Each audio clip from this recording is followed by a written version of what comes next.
T'as pas oublié les bouquins pour l'été? Tu prends quoi comme livre? Tu lis quoi, toi? C'est quoi ton livre? Un webtoon, c'est quoi ça? Oh, des livres pleins de sable, c'est quoi? Hey, tu lis quoi cet été? C'est quoi cette BD? Et toi, tu lis quoi? Chouapitre? La palle de l'été? Tu as mis un livre dans ta valise? Bonjour, c'est Lily du blog Lilili et je viens vous parler d'une de mes lectures de l'été. Alors on pourrait dire que son auteur est un primo-romancier, sauf que c'est pas complètement un roman, parce que c'est un recueil qui va associer des récits de fiction, d'autofiction, des réflexions et des souvenirs. C'est un texte qui a été écrit par morceaux, en fait c'est un recueil de 12 textes qui ont été écrits entre les années 60 et aujourd'hui. Ça s'appelle Le Dernier Rêve et c'est paru chez Flammarion. Mais vous allez me dire, c'est qui l'auteur, ce fameux primo-romancier ? Eh bien, primo, peut-être dans le domaine littéraire, mais déjà avec une longue expérience dans le domaine artistique, parce que je vous le donne en mille, l'auteur, c'est le cinéaste espagnol Pedro Almodóvar. Oui, rien que ça. Et j'avoue, c'est essentiellement ce qui m'a attirée dans cette lecture. C'est un cinéaste dont j'ai vu tous les longs métrages, et c'est un univers très particulier que j'ai envie de retrouver sur le papier. Et ça promet d'être assez baroque, flamboyant. On va sûrement retrouver des thèmes qui lui tiennent à cœur d'habitude, comme le rapport au temps qui passe, la violence, l'amour, la sexualité, les questionnements sur le genre. Et en même temps, peut-être que ça va m'en apprendre un peu davantage sur son processus créatif, sur son rapport à son œuvre, à l'art, ses motivations, etc. En plus, c'est un livre qui va se lire probablement assez vite parce qu'il n'est pas très long. Il fait 235 pages à peu près. Voilà, donc ça s'appelle Le Dernier Rêve, ça sort au mois d'août et ça paraît chez Flammarion.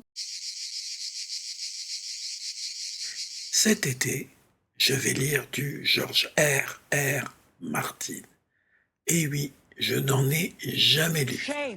Mais ce ne sera pas le trône de fer. Bon allez, je vous raconte ma vie. Il y a bientôt 40 ans, un été, on m'a donné un recueil de nouvelles de chez J'ai lu. Ça s'appelait Univers 83. Le truc qui se présentait comme un recueil des meilleurs textes de l'année. Bon, j'avoue, j'ai menti. C'est la seule fois où j'ai lu du George R. Martin. Bon, ok, mais quel rapport me diriez-vous? Il se trouve que, 41 ans après, je viens de retomber sur ce vieux poche. Et pendant ta goule, comme dirait le nécromancien, je m'aperçois que la nouvelle préférée dont je me rappelais vaguement, elle a été écrite par celui-ci qui a des toilettes en tôle. Ni une, ni deux. Je me procure la dernière version, publiée en 2021, en poche chez Helios de Le Voyage de Avilon Duff. C'est des nouvelles de space opéra collées ensemble et écrites entre 1976 et 1986. Le résumé, déjà, il y a des minous. Un type de 2,50 m placide, chauve et obèse. En plus, il est à la tête d'un vaisseau de 30 km. Ce vaisseau, c'est une arme de guerre ultime créée par les éco-scientifiques de l'ancienne Terre. Le vaisseau contient à son bord les technologies génétiques capables de bouleverser les écosystèmes de planètes entières. Ça donne envie. Et c'est vrai que la petite nouvelle que j'avais lue, miam miam, donc j'ai hâte. Je vous lis un tout petit passage. Qu'est-ce que vous faites? Je n'y vais jouer que dévastation égarée. Je perds du sang. Nos réserves d'air s'amenuisent et vous cherchiez les jouets du chat. Moi, ce que j'aime mettre dans ma palle de l'été, c'est les livres qui n'étaient pas prévus. Ceux qu'on trouve dans la maison de vacances directement, ceux abandonnés dans les trains, ceux évoqués par des amis dans des apéros, et puis bien sûr, ceux des boîtes à livres. Je peux pas croiser une boîte à livres sans y faire un peu de feuillette étagère. C'est comme le lèche-vitrine du livre. Et ça tombe bien parce que sous le porche de mon immeuble, il y a une boîte à livres. Une chouette étagère d'enfants roses, avec des livres pour enfants en bas, des livres d'histoire au milieu, et des polars tout en haut, le plus haut possible. Puis un petit panneau, merci de pas jeter les livres sous le porche. Il m'est déjà arrivé en pleine nuit d'aller chercher de quoi combler une insomnie, comme on passe au salon après s'être retourné sur son oreiller. Sauf que moi je vis dans un studio, donc de toute façon, mon salon, c'est mon oreiller. Et ma dernière trouvaille, elle attendait sur l'étagère la plus haute, avec un bandeau sur sa couverture. Bertrand Busson, le phytoanalyste. Le premier thriller botanique. Dans la mesure où j'aime presque autant les plantes que les livres, probablement parce qu'ils ont l'intérêt non négligeable de s'exprimer en silence, le livre a rapidement fini dans mon sac. La 4e de couverture m'apprend que Bertrand Busson, à un i près, c'était Buisson, c'était quand même un peu louche, est un auteur montréalais vivant avec sa femme et leurs 65 plantes d'intérieur, et que c'est son premier roman. De quoi me rendre le monsieur sympathique. On y parle de Germain Tsaricot, le premier phytoanalyste de l'histoire. J'espère qu'à la fin, je saurai ce que c'est qu'un phytoanalyste. C'est une enquête avec tout un cortège de personnages un peu stéréotypés. Type roman noir, mais avec un peu de pénac. Vous voyez ? Le barman, la chanteuse de cabaret, l'homme en fauteuil roulant, ils ont un je ne sais quoi qui les ferait pas détonner dans un roman sur les Malocènes.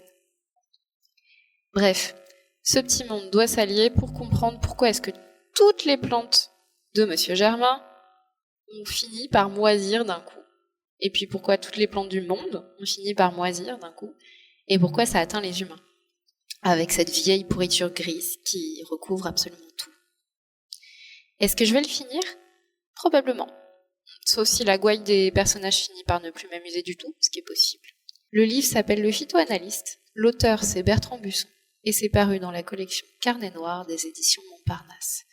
Étonnamment, cette histoire de pourriture grise qui s'abat sur le monde sans bruit et par contamination, ça m'a donné envie de lire des livres politiques cet été. Je pense que je vais le rajouter à mes lectures. D'ici là, je vous souhaite un été plein de livres, si vous en voulez.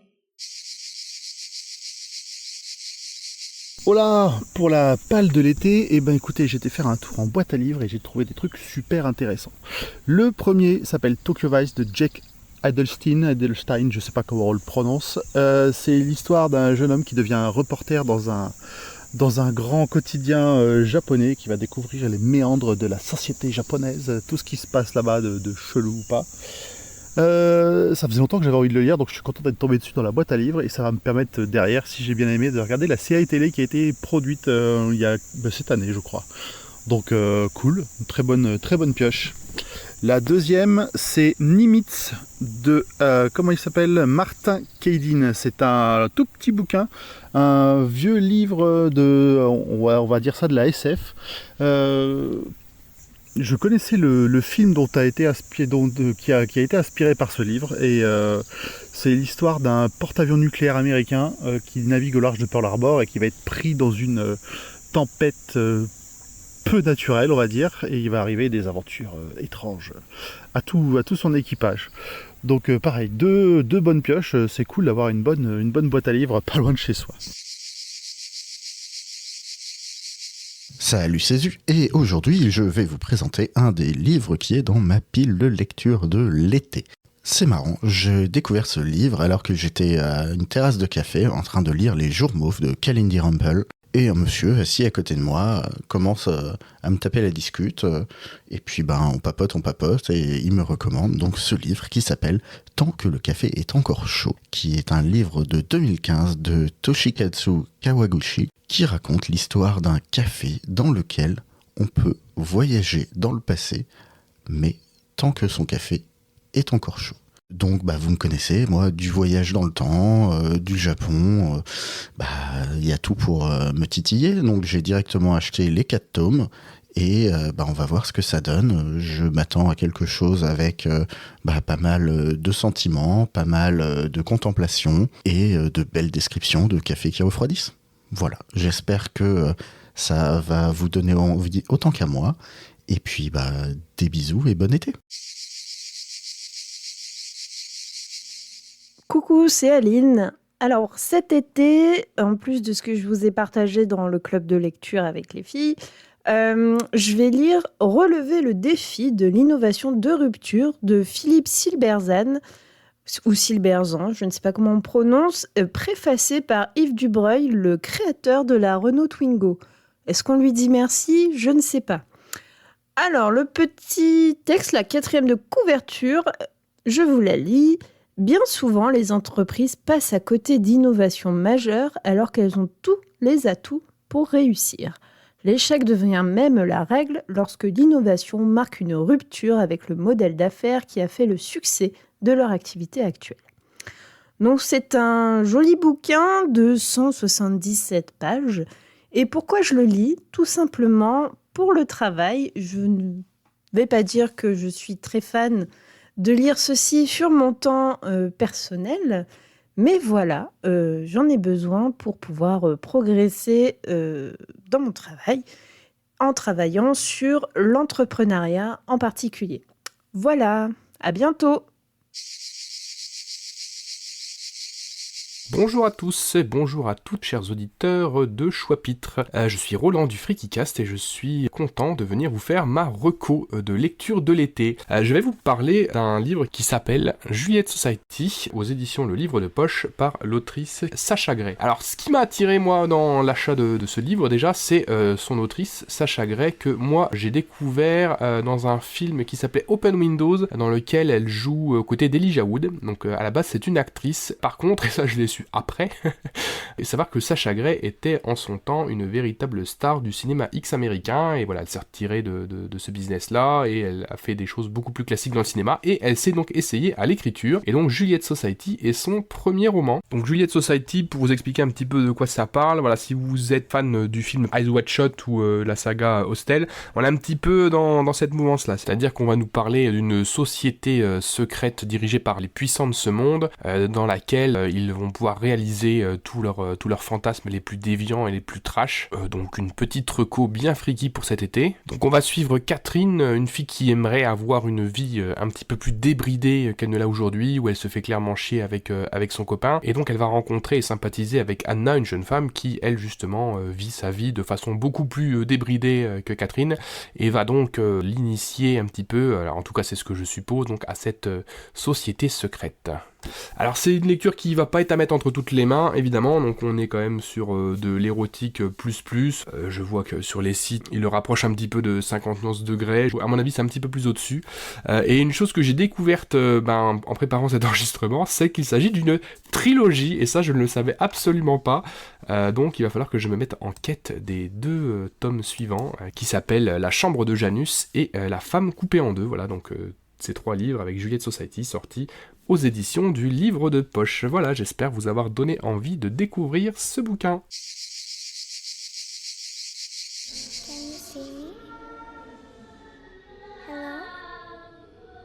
Salut Choix-Pitre. Ah bah c'est gentil de nous laisser cette petite pastille d'été. C'est toujours agréable parce que je trouve que l'été, c'est vraiment la période où on lit plus parfois, j'espère pour tout le monde, en tout cas moi le plus, et différemment, et des choses différentes. Alors, la lecture d'été que je vous conseille, qui est très antinomique avec la plage, avec le soleil et tout ça, c'est Le Bal des absents de Catherine Dufour. C'est un roman fantastique, du genre fantastique, mais que j'ai adoré parce qu'il m'a cueilli. Il est très surprenant, il revisite complètement le thème de la maison hantée. Alors, il s'agit en plus d'une héroïne qui est vraiment une héroïne dans notre quotidien, mais pas à la façon téléfilm France 3. Ça montre la misère littérale d'une personne qui se trouve obligée d'enquêter sur une maison supposée hantée. J'en dirai pas plus, ça s'appelle Le Bal des absents de Catherine Dufour. Ça va te cueillir. C'est quand même dans le genre fantastique, je préfère préciser, même si le livre en lui-même ne se présente pas comme tel. Mais c'est vraiment top parce que l'héroïne, elle est attachante, elle est réelle, elle. Et c'est vraiment un fantastique avec une prolo qui en bave, mais qui a une énergie pour se sortir de toutes les situations passées, présentes et futures, et qui trouve des solutions. Et ce livre porte en plus un message. Alors pour ceux qui sont très sensibles aux causes féminines, ça va vous toucher. C'est La Palle, P-A-L-E, La Palle, la pile à lire, été. Voilà. Ciao.